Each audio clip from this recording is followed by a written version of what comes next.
Hello. તો આજના રેકોર્ડિંગમાં આપણે જોઈશું કે કર્મયોગીમાં બિલ એક વખત આઈએફએમએસમાં સેન્ડ કર્યા પછી પુલબેક ફંક્શનાલિટી કઈ રીતે વર્ક કરે છે. તો સૌપ્રથમ અપ્રુવરનું લોગિન કરો.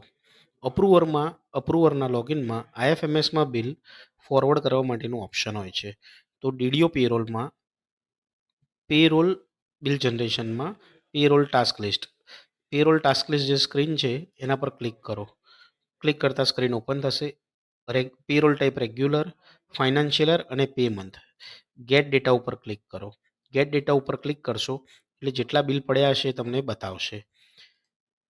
બિલમાં આઇકન પર ક્લિક કરો એટલે બિલ ઓપન થઈ જશે.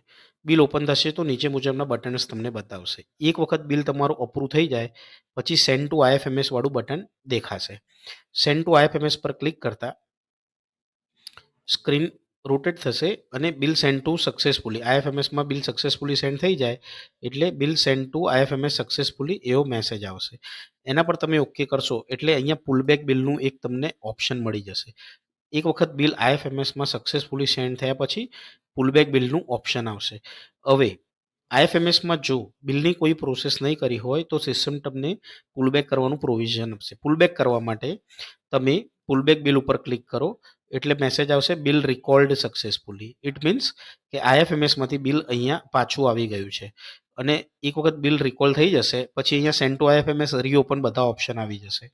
તમે બિલ રીઓપન કરો છો, બિલ પ્રોસેસિંગમાં જઈને જે ડેટા ચેન્જ કરવો હોય એ ડેટા ચેન્જ કરીને ફરીથી ક્રિએટર વેરીફાયર અપ્રુવરમાંથી આઈએફએમએસમાં મોકલી શકો છો. સેન્ડ ટુ આઈએફએમએસ વાળું બટન ઇનેબલ થઈ જશે.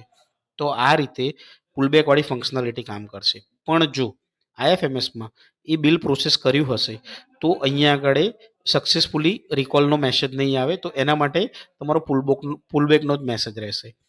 Thank you.